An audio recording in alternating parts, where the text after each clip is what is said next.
त्याला मोठं करणारे सगळे राजकारणी होते, त्याला ते अधिकारी होते, त्यांच्या दिमतीला सगळे होते, अधिकारी होते, सगळे राजकारणी होते.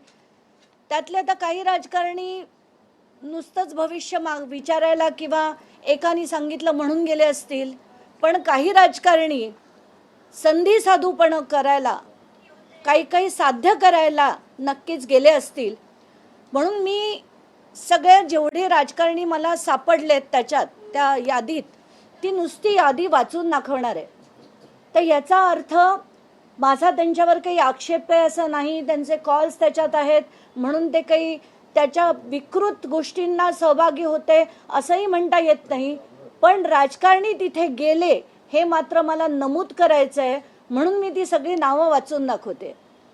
नाशिकचे आमदार नितीन पवार, चंद्रकांत पाटील, चंद्रकांत पाटलांचे पीए मंगेश देशपांडे, उदय सांगळे जे सिन्नरहून उभे होते, जे हरले, ते देखील गेले होते.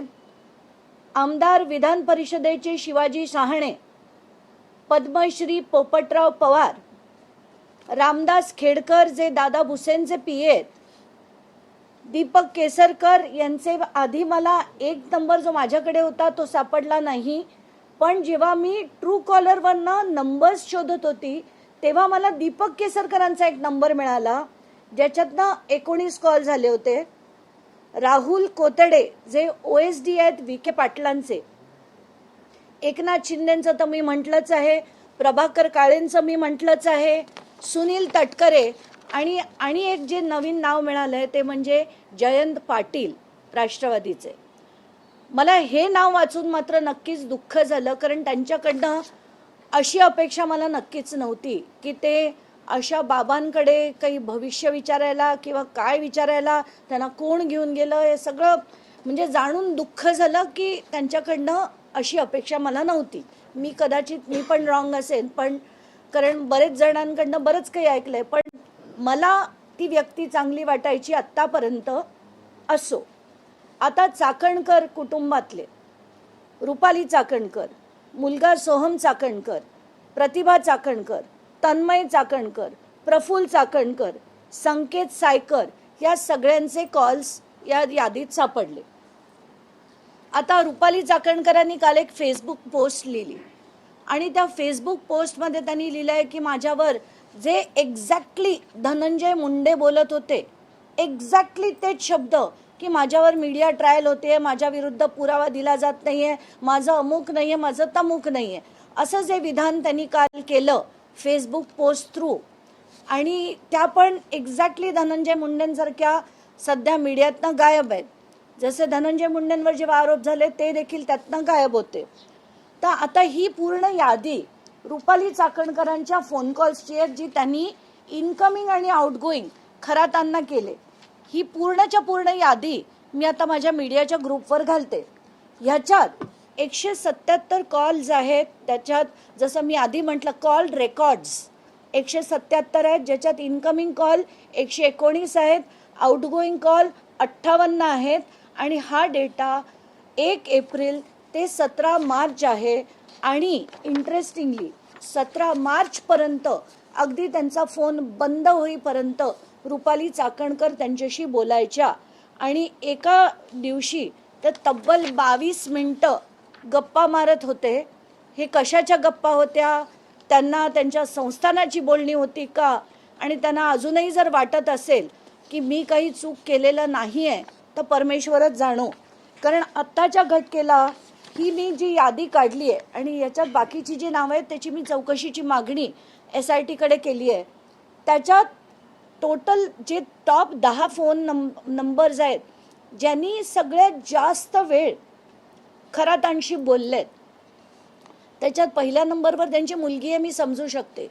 दुसऱ्या नंबरवर रुपाली चाकणकर आहेत, 33,727 सेकंद या त्यांच्याशी बोलल्या. तर रुपाली चाकणकर, जर तुमचं काही काम नव्हतं, फक्त संस्थेचं काम तुम्ही पाहत होत्या, तर तुम्ही त्यांना करणाऱ्यातल्या कॉलमध्ये टॉपच्या दुसऱ्या नंबरवर कशा, म्हणजे तुमचे सगळ्यात जास्त कॉल 177 कॉल सोडा, काही कॉल जर 30 सेकंदाचे असते तर मी समजू शकले असते, पण तुमचं सगळ्यात जास्त जर खरातांशी कोणी बोललं असेल तर त्याच्या नंबर 2 पदावर रुपाली चाकणकर आहेत. आता बाकीची नावं मी वाचून दाखवते. पहिली आहेत तृप्ती, दुसऱ्या आहेत रुपाली चाकणकर, तिसरे आहेत दीपक लोंढे, चौथे आहेत कल्पना, म्हणजे ज्या खरातांच्या पत्नी आहेत त्यांच्या आपल्या पतीशी त्या 4थ्या नंबरवर आहेत. पण 2nd नंबरवर रुपाली चाकणकर, 3ऱ्या नंबरवर दीपक लोंढे, आणि एक महत्त्वाचं नाव आहे त्याच्याबद्दल मी सगळं बोलणारच आहे. माझी SIT कडे मागणी अशी आहे की जेवढे प्रॉपर्टी डिलिंग्स, पैशाचे डिलिंग्स, जे जमिनी घेणं, MIDC जमिनी मिळवून देणं, यासाठी ज्या ज्या अधिकाऱ्यांनी आणि त्यांच्या अतिशय जवळच्या लोकांनी जी मदत केली त्याची मी नावं वाचून दाखवते. दीपक लोंढे हे सगळ्यात त्यांच्या जवळचे होते आणि हे केसरकरांच्या पण अतिशय जवळचे आहेत. त्यांचे 189 कॉल्स आहेत. बाळासाहेब बोराडे 156 कॉल्स आहेत. नंदकिशोर काटोरे हे खरं डॉक्टर आहेत, यांचा रोल मला पूर्णपणे आता बोलता येत नाही आहे, पण अतिशय विचित्र असा रोल आहे त्यांचा. सचिन चुंबाळे 177 कॉल आहेत. या डॉक्टर नंदकिशोर काटोरेंचे 106 कॉल्स आहेत. मंगेश नवाळे 110 कॉल्स आहेत. राहुल देशमुख, त्यांनी याचे OUL वगैरे ते न्यूमरॉलॉजी आणि याच्यात सगळ्यात बदललं जातं, नाव लिहिण्याची पद्धत सुद्धा बदलली जाते, अंक काही गणित प्रमाणे ते केलं जातं. असो, अविनाश पोटे जे सिन्नर MIDC मध्ये ऑफिसर आहेत, त्या MIDCच्या जमिनींचा रोल कमलाकर पोटे आणि अविनाश पोटे यांचा एक्झामिन करण्यात यावा. महेंद्र शेळके पाटील यांचा देखील त्याच्यातला रोल हा इन्व्हेस्टिगेट झाला पाहिजे. तर याच्यात धक्कादायक बाब अशी आहे की जवळजवळ म्हणजे तहसीलदार, डेप्युटी कलेक्टर, PI आणि API अशी 7 माणसं, 2 RTO, त्याच्यात एक निमसे नावाचे आहेत ते पण, या सगळ्यांची म्हणजे ही नावं बघून मी हैराण होते की लोक का फोन करायची खराताना उठता बसता. इतके 100 शेकडो कॉल त्यांनी कशासाठी केले. आता रुपाली चाकणकर म्हणाल्या की माझा काहीच त्याच्यात हात नव्हता, मी काहीच चुकीचं केलं नाहीये. मग रुपाली ताई, हे जे झालंय की तुम्ही 5 तारखेला आयोगाकडनं जी नोटीस पाठवली होती आणि त्याच्यात तातडीने म्हणजे 9 तारखेला तुम्ही त्याचं जे हिअरिंग घेतलं, इतकी काय घाई झाली होती खरातांची प्रकरणं संपवण्याची, तुम्हाला याची चौकशी झाली पाहिजे. आणि म्हणून आपल्या रुपाली चाकणकरांना SITने ताबडतोब खरं बोलवलं पाहिजे होतं. आता महिना उलटून जातोय तरी पण त्यांना बोलवलं जात नाहीये, याचं मला नक्कीच दुःख आहे. मी परत त्यांना लिहित राहणार आहे जोपर्यंत या सगळ्यांना बोलवलं जात नाही, या सगळ्या राजकारण्यांना शो कॉज नोटीस पाठवली जात नाही, तोपर्यंत हे सगळं चुकीचं होतं असंच माझं मत आहे. आणि जनतेचं आय एम शुअर, सगळ्यांचं, साध्या नागरिकांचं सगळ्यांचं हेच मत आहे. दुसरी गोष्ट, प्रतिभा चाकणकर आल्या आणि म्हणाल्या की ती खाती खोटी आहेत, माझ्या सह्या खोट्या आहेत, हसत बोलत होत्या आणि म्हणतायत की मला काही कोणी बोलवलं नव्हतं, आम्हीच इथे फेरफटका मारायला आलो. हे जे आहे ही पाठवलेली नोटीस आहे आणि ही मी मुद्दाम, कारण पोलीस अधिकाऱ्यांना तुम्ही विचारा, SIT कडे आणि सगळ्या 3 ठिकाणी चौकशा सुरू आहेत. एक नाशिक CP, एक अहमदनगर SP आणि एक SIT चौकशी करते महिलांच्या अँगलवर. नाशिक अहिल्यानगरचे करतात समता पतसंस्थेच्या आणि इतर पतसंस्थेच्या बाबतीत, आणि इतर सगळी चौकशी नाशिक CP करतात. तर ही मी विनंती केली त्यांना की मी माझ्याकडे जी माहिती येते मी पहिली पोलिसांना पाठवते, त्यानंतर 2 दिवस गेल्यानंतर मी ती माध्यमांना माहिती देते, कारण आम्हाला माहिती आम्हाला काय करायचं आणि काय नाही. तर हे जे लेटर आहे ते मी मुद्दाम मागितलं की मला हे लेटर द्या. या म्हणतायत की मला चौकशीला बोलवलंच नव्हतं. हे लेटर आहे ज्याच्यात सरळ पहिलं नाव प्रतिभा चाकणकरांचं आहे आणि दुसरं नाव तन्मय चाकणकरांचं आहे. यांना चौकशीला बोलवलं गेलं होतं. म्हणजे ही सगळी मंडळी किती दादांत खोटं बोलतात हे मला दाखवायचं होतं. आता ज्या लोकांनी प्रचंड प्रमाणात मदत केली आहे खरातांना, तर आता ही नावं सुद्धा बाहेर आणणं गरजेचं आहे. मागच्या माझ्या पत्रकार परिषदेत मी म्हटलं होतं की एक डेप्युटी कलेक्टर आहेत, ते त्यांना खूप मदत करतायत, ते मुंबईत कार्यरत आहेत.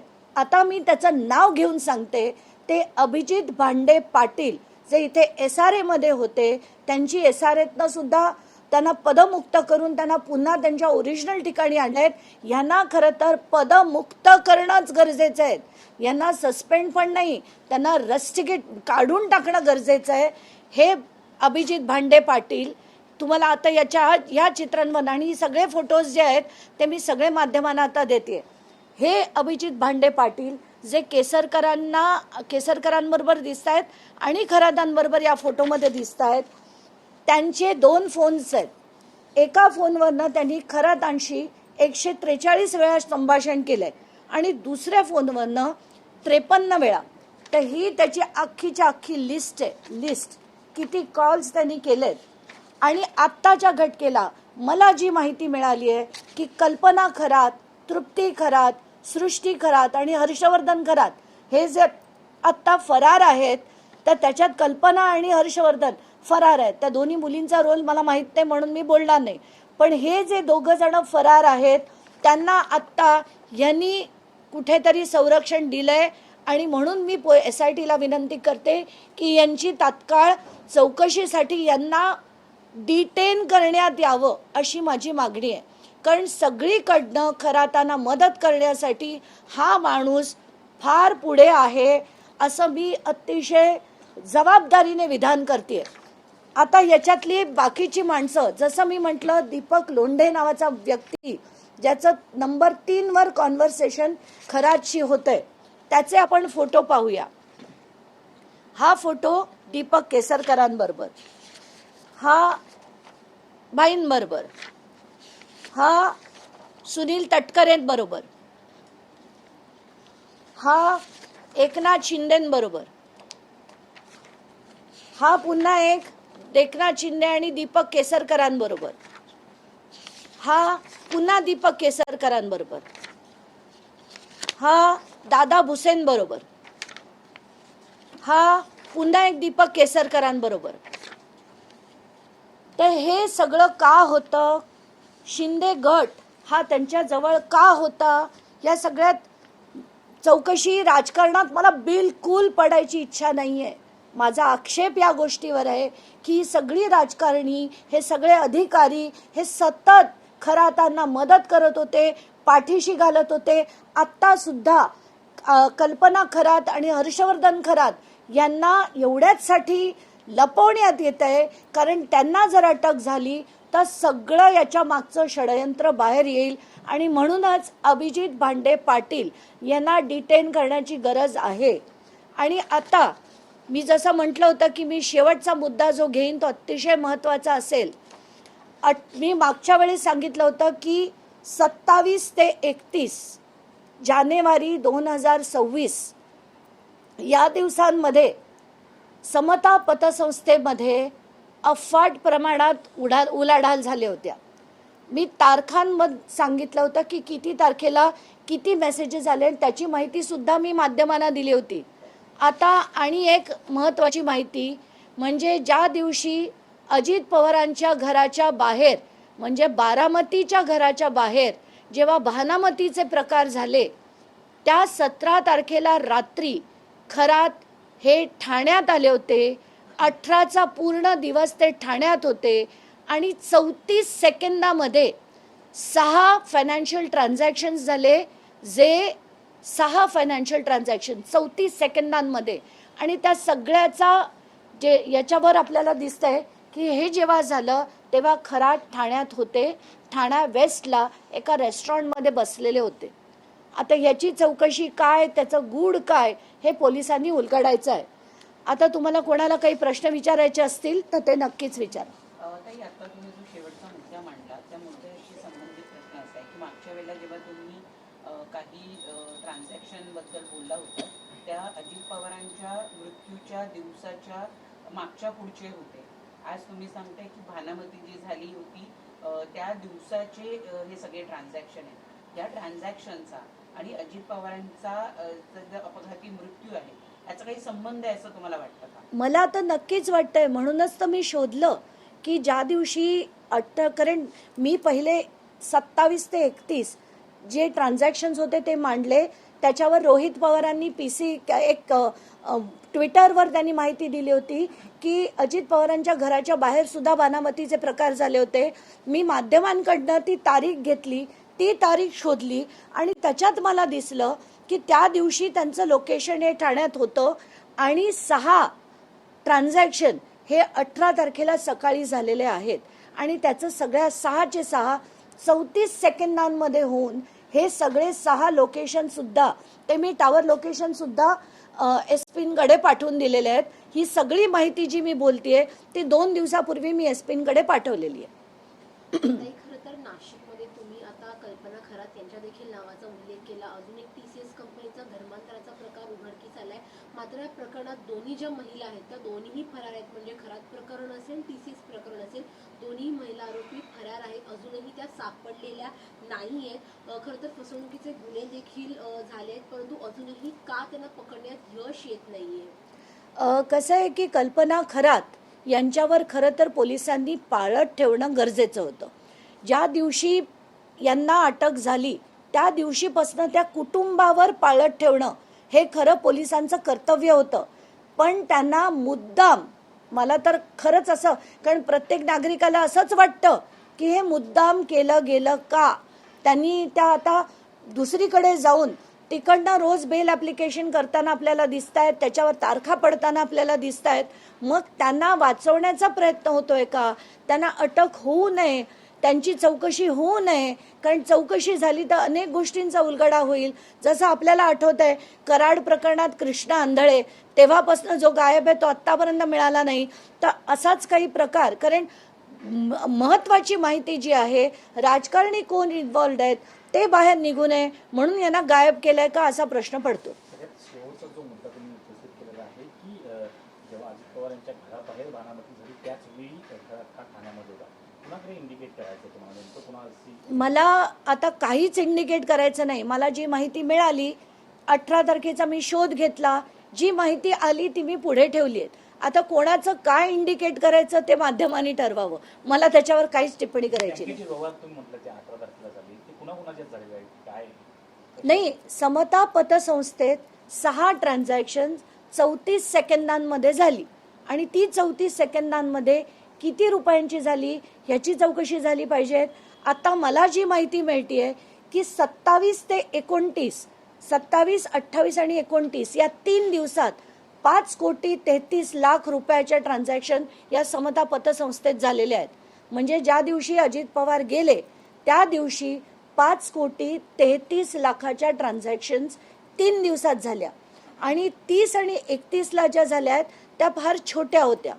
तर महत्वाची माहिती हीच आहे की 27, 28 आणि 29 या 3 दिवसात 5,33,00,000च्या ट्रान्झॅक्शन झाल्या.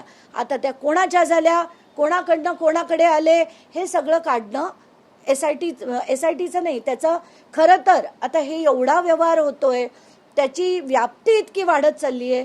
EOW अजून का नाही आलंय? कारण ही चौकशी करणं हे EOWच्या अखत्यारीत येतं, ईडीच्या अखत्यारीत येत नाही. कारण मनी लॉन्डरिंग नंतर होतं, पण आधी खात्यात कुठून आले त्याचं इन्व्हेस्टिगेट करणं हे इकॉनॉमिक ऑफेन्स विंगचं काम आहे, जे त्यांनी केलं पाहिजे. रुपालीताई चाकणकरांनी पोस्ट केली, त्यामध्ये ते म्हणतात की 28 दिवस झाले माझ्यावरील आरोपांचे कुणी पुरावे दिले नाही. निनावी पत्राद्वारे बदनामीचा कुटील डाव होता. खरात प्रकरणात आर्थिक व्यवहारात दुष्कृत्यात माझा संबंध नाही असं पोस्टमध्ये त्या म्हणतात. नाही, आता तर मी क्लिअर कट सांगितलंय. रुपाली चाकणकरांचे आणि खरातांचे संभाषण, खरातांच्या फोनवर केलेल्या संभाषणात नंबर 2 वर रुपाली चाकणकर आहेत. 177 कॉल आहे त्याची यादी दिली. एवढंच नाही तर खरातांच्या प्रकरणात 5 तारखेला त्यांनी आयोगाकडनं पत्र पाठवलं, तात्काळ त्याचं 4 दिवसात त्यांनी हिअरिंग लावलं. इतकी घाई रुपाली चाकणकरांनी सगळ्याच गोष्टींमध्ये दाखवली असती. त्यांनी ती वैष्णवीच्या प्रकरणात दाखवली असती, मुंडेंच्या प्रकरणात दाखवली असती तर खूप बरं झालं असतं. पण तसं करताना त्या कधीही दिसत नाहीत. या खरातांच्या बाबतीत 4 दिवसात हिअरिंग लावलं, गंमत वाटते बघून मला. प्रतिभा चाकणकर किंवा रुपाली चाकणकरांना जे एसआयटी बोलवत प्रतिभा चाकणकर केले होते, तो पाहतं या लोकांना किंवा बिंग फुटू नये म्हणून? नाही, आता हे सगळं बिंग फुटू नये हे ह्या सगळ्यांची एकत्रपणे केलेली केळी आहे. आता कोणाची भिंग फुटणार आहेत ते SIT जाणो, ते अधिकारी जाणो आणि परमेश्वर जाणो, आपल्याला काहीच माहित नाही. रणजित शिंदे म्हणतात की खरातचा कदाचित एन्काउंटर होऊ शकतो. ही भीती आम्हा सगळ्यांनाच आहे, पहिल्यापासून आहे. कारण हे जर नाव उलगडायचं नसेल तर सगळ्यात सोपा मार्ग, फाईल बंद करण्याचा मार्ग म्हणजे खरातचा एब्स्टीन करणं.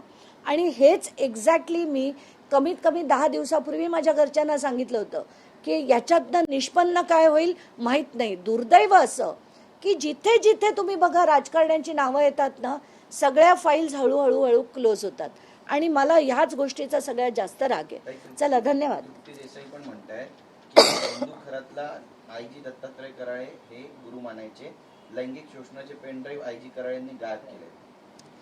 तुम्हाला मुद्दाम आता तुम्ही विषय काढलात म्हणून सांगते. जसं मी काल दत्ता कराळेंबद्दल बोलले, त्यांची माझ्याकडे 3 प्रकरणं आली होती. एक इन्कम टॅक्सचं होतं, एक सायबर फ्रॉडचं होतं आणि तिसरं हे आत्ताचं आलं खरातांचं. तर हे जे तिसरं प्रकरण आहे त्याच्यात जेव्हा मी त्यांचं भाषण ऐकलं अतिशय संताप आला. कारण एखादा IG लेवलचा अधिकारी तिथे जाऊन जेव्हा म्हणतो की ते काय वाचा सिद्धी आहे म्हणे त्यांना, आणि वाचा सिद्धीचा प्रत्यय तुम्हा सगळ्यांना आला असेल तसाच मला देखील आला आणि तो त्यांच्या नेत्रातनं दिसतो. अरे तुम्ही काय बोलताय? There is something called as all India. जे ऑफिसर्स आहेत ना, जे IPS ऑफिसर्स आहेत, सिनियर लेवल ऑफिसर्स आहेत, त्यांच्यासाठी एक कंडक्टचा एक प्रोटोकॉल असतो. त्याच्यात सरळ सरळ लिहिलंय की ते कुठल्या कार्यक्रमाला गेले तर त्यांना बोलण्याची पद्धत असायला हवी. कुठूनही जनतेवर त्याचा कुठलाही परिणाम होऊ नये अशा पद्धतीने त्यांनी बोलणं गरजेचं असतं.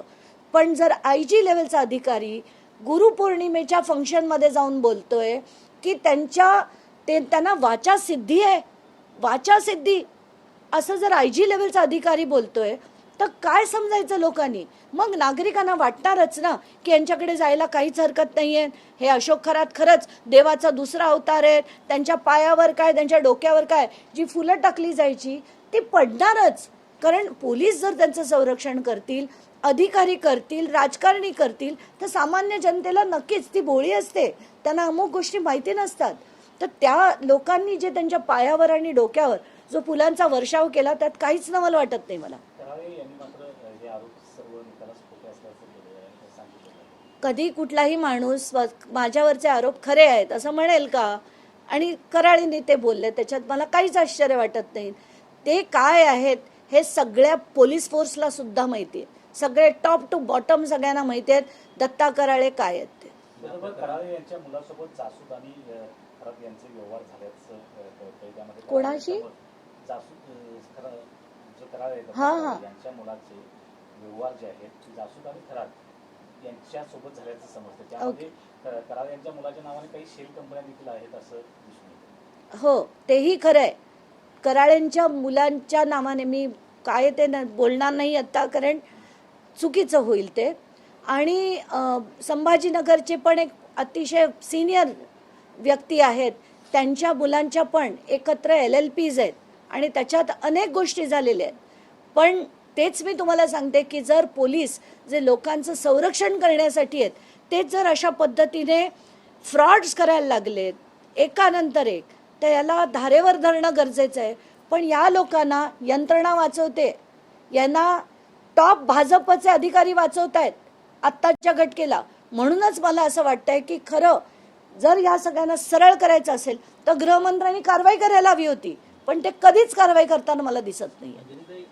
आता या मागील 1 महिन्यामध्ये जेव्हापासून बंधू खरात प्रकरण आलंय, मी जसं म्हटलं की जेव्हा आरोप झाले मुंडेंवरती शांत बसले, नंतर व्यक्त झाले, तसंच या प्रकरणामध्ये काल एक्सपोजच्या नंतर चाकणकरांचे तो जो टायमिंग आहे तो काही सुचवू पाहतोय का? कारण की 1 महिना शांत राहिल्या, काल पोस्टवरती त्या बोलल्या. नाही, ते कसं आहे की आता प्रश्नांना उत्तरं द्यायची नसली तर एरवी पटापट बोलणाऱ्या चाकणकर 1 महिना काहीच बोलत नाहीयेत. जर मला असा कोणी माझ्यावर आरोप केला असता मी छातीठोकपणे सांगितलं असतं की असा प्रश्नच नाही, तुम्ही मला विचारू शकत नाही. मी केले, हे घ्या माझं सगळं. जसं आता मध्ये सूरज चव्हाण म्हणाले होते यांच्या पासपोर्टची चौकशी करा, यांच्या इन्कम स्रोताची चौकशी करा. पहिलं मी दाखवले माझे पासपोर्ट, दुसरं मी दाखवलं माझं ITR. असंही दाखवण्याची हिंमत आहे का रुपाली चाकणकरांची? त्यांचं घर, त्यांची प्रॉपर्टी, त्यांचे ॲसेट्स जे अमाप प्रमाणात वाढले, ते कसे वाढले सांगू शकतील का त्या? मी सांगू शकेन माझं कसं झालं. आणि ज्याला घाबरायची कधी म्हणजे कशाचीच त्यांना हे नसते ना, ते बिंदास बोलतात. पण 1 महिना न बोलणं याच्यावरच बरंच काही कळून गेलंय लोकांना. आणि 1 महिन्यानंतर एक एक्सपोज टाकणं का? येऊन प्रेस कॉन्फरन्स घ्या ना, की कोणाची हिंमत आहे माझ्यावर बोलण्याची. असं बोललं असतं तर मी समजले असते.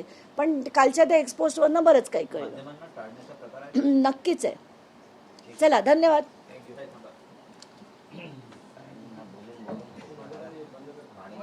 येस. नाही, नको. मी ते मध घेते.